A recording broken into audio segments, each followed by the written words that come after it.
Bom, amigos, é claro que o Brizola, junto com os movimentos sociais, eles tentariam de todas as formas inviabilizar o regime parlamentarista. Jango, embora fosse presidente, de fato, ele não assumiria todos os seus poderes, até porque quem exerceria de fato esse poder seria o primeiro-ministro, que no início foi Tancredo Neves.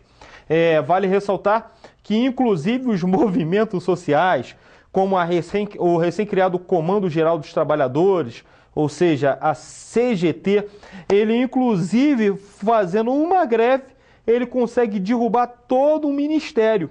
E aí que vai fomentar as condições para que se desagregue o já falido regime parlamentarista. Há um plebiscito que em 6 de janeiro de 1963, que optaria pela continuidade do parlamentarismo ou a volta do presidencialismo. 80% rejeitam a continuidade do parlamentarismo e João Goulart volta nos braços do povo. É óbvio que havia uma grande expectativa, uma gama de expectativas, de sonhos, de anseio dos movimentos sociais, dos segmentos populares, dos partidos políticos à esquerda. Até porque João Goulart foi ministro do Trabalho e ele, como ministro do Trabalho, dialogava muito bem com a classe trabalhadora. E ele, como presidente nacional do PTB, sempre prezou por esse diálogo. Só que aí você vê como há um processo inflacionário muito alto decorrente da política de JK e que Jânio não consegue resolver. João Goulart tenta de todas as formas implementar um projeto alternativo. Só que o projeto alternativo com o plano trienal não há êxito, até por conta da contestação da classe trabalhadora. É claro que nesse período os movimentos sociais estavam exacerbados, seja no campo da direita, que queria derrubar de todas as formas o governo Jango, com medo que houvesse uma república sindicalista, um processo de cubanização ou comunização do país, e, ao outro lado, os movimentos populares, que queriam as soluções econômicas de forma imediata para privilegiar a classe trabalhadora. Na verdade, há uma ampla movimentação dos segmentos, tanto à direita quanto à esquerda. A direita, porque com a sua agenda liberal conservadora, não admitia qualquer transformação mínima social que fosse para poder trazer um mínimo de dignidade para a classe trabalhadora em ascensão. Por outro lado, os movimentos sociais progressistas à esquerda queriam fazer um projeto popular de sociedade, um projeto onde as classes trabalhadoras pudessem ter a proeminência de alcançar e lograr espaços maiores na execução de um projeto nacionalista, um projeto onde o Estado estivesse a serviço da classe trabalhadora. Então você vai ter do lado à direita com a Ação Democrática Parlamentar, a ADP, que concentrava quadros da UDN, setores do PSD, setores do Partido Libertador, do Partido do PR, enfim, os setores à direita. E você tem a campanha da Mulher pela Democracia, a famosa CANDE, tem até uma dissertação de mestrado da Janaína Martins Cordeiro, que trata justamente sobre a atuação da CANDE como um braço feminino que apoiava o processo de desintegração do governo João Goulart. E também os órgãos como o Instituto de Pesquisa e Estudos Sociais, o Instituto Brasileiro de Ação Democrática, que eram 2 órgãos que, na verdade, gestavam como setores laranja para garantir não só financeiramente os candidatos oposicionistas de direita a João Goulart, como também lograr a retórica do anticomunismo, alimentar a retórica do processo de cubanização do país para desgastar o governo Jango. Por outro lado, na esquerda, você tinha uma ampla mobilização. A UNE, de fato, ela havia se mobilizado, e dentro da UNE haviam 2 correntes claras. Uma que era a antiga Juventude Universitária Católica, que, rompendo com a estrutura hierárquica da igreja e com o discurso mais conservador da igreja no Brasil, começa a criar uma nova tendência que se chamaria Ação Popular, ou AP, que se uniria com o Partido Comunista Brasileiro. Por outro lado, você tem os outros movimentos sociais, você tem o CGT, você tem os movimentos de associação de bairro, e todos eles eram congregados na Frente de Mobilização Popular, que tinha como seu maior porta-voz Leonel Brizola. O Leonel Brizola tinha, com a sua formulação das reformas de base, uma visão de um reformismo pré-revolucionário. Por que pré-revolucionário? Porque ele via que, através das transformações sociais feitas pelo conjunto dos movimentos sociais no processo de democracia direta, haveria automaticamente uma série de transformações do campo social, no campo econômico, no campo político, que trouxesse uma maior dignificação e uma maior representação e participação dos setores populares. E também a Frente Parlamentar Nacionalista, que reuniria quadros do PTB, setores isolados progressistas do PSD e, pasmem, até uma pequena corrente da UDN chamada Bossa Nova. Enfim, a gente tem esse projeto das reformas de base. As reformas de base trazidas pelo Jango, elas encampavam diversos setores, seja a universitária, onde defendia o fim da cátedra, o aumento de vagas nas universidades públicas, inclusive para suprir o aspecto dos excedentes. E o que são esses excedentes? Eram as pessoas que tinham média para passar na universidade pública, mas que sobravam e não assumiam as suas vagas na faculdade. Enfim, essas reformas de base é que pautariam o discurso dentro do governo Jango, tanto na sua contestação no campo da direita, apoiada pelo imperialismo norte-americano, pelos grandes conglomerados e empresas transnacionais, versus o apoio logrado pela esquerda às reformas de base. Você tem os movimentos sociais atuando, como a UNE, a CGT, as ligas camponesas, na figura de Francisco Julião, os movimentos dos sargentos, que mais tarde fariam a reforma dos sargentos.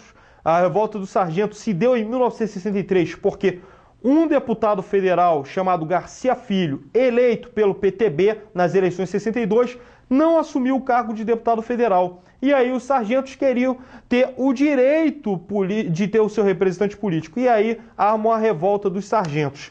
Imagine em 1963, sobre o auge da Guerra Fria, como é que os setores de direita leriam esse processo.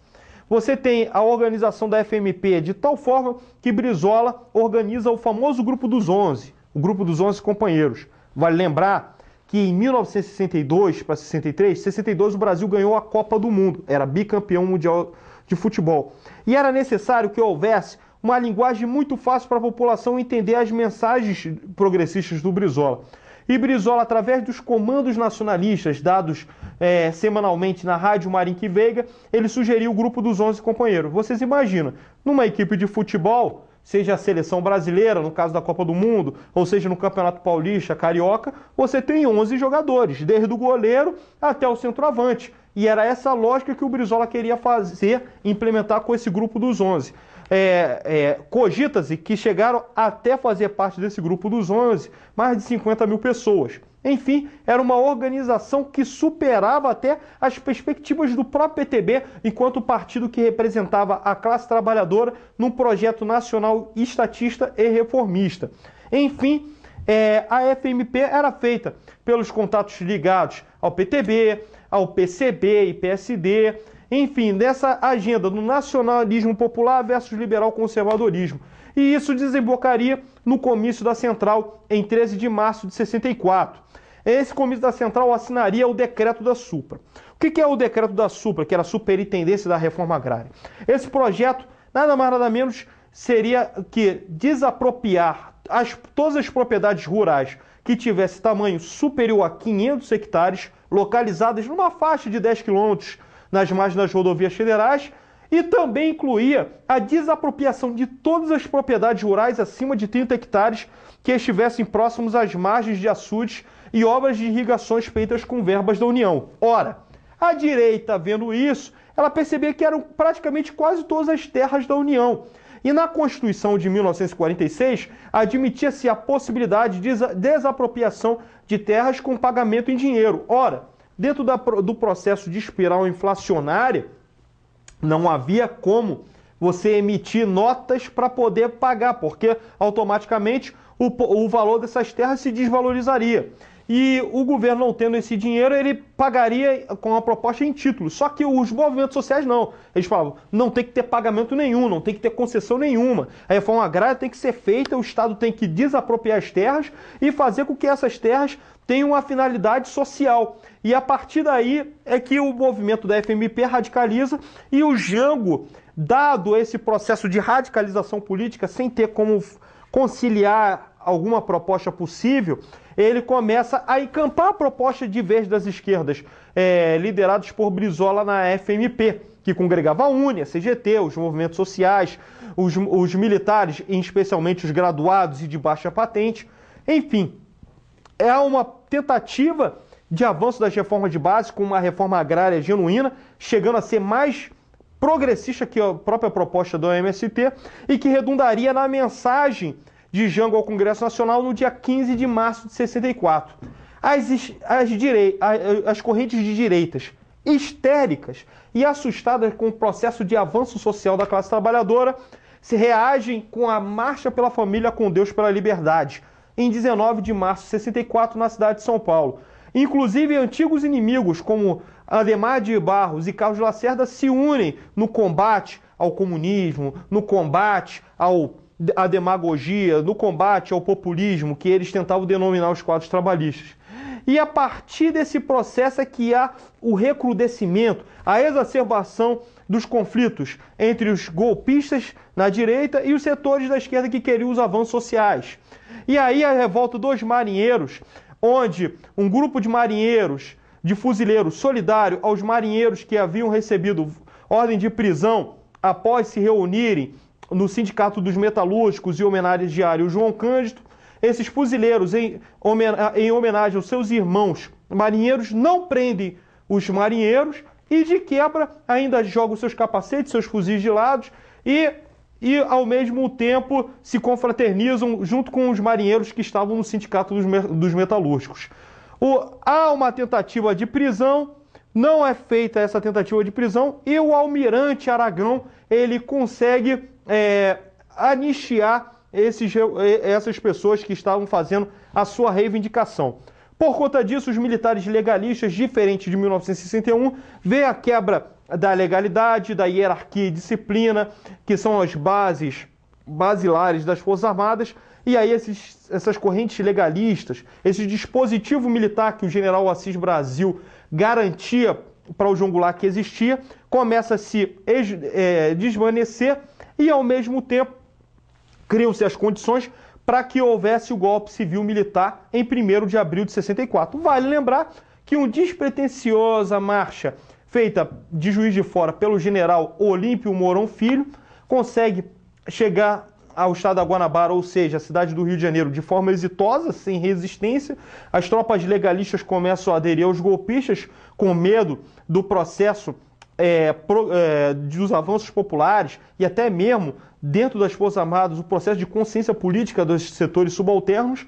E aí você tem a efetivação do golpe civil-militar de 1964. Vale lembrar que muitos sindicalistas são presos, os sindicatos são fechados, os órgãos de imprensa da esquerda são empastelados, a sede da UNE é literalmente incendiada pelos grupos anticomunistas e é um processo de perseguição que resulta no ato institucional número 1, que falaremos a partir do próximo vídeo, onde falaremos, na verdade, como é que se dá o aprofundamento desse regime militar em questão.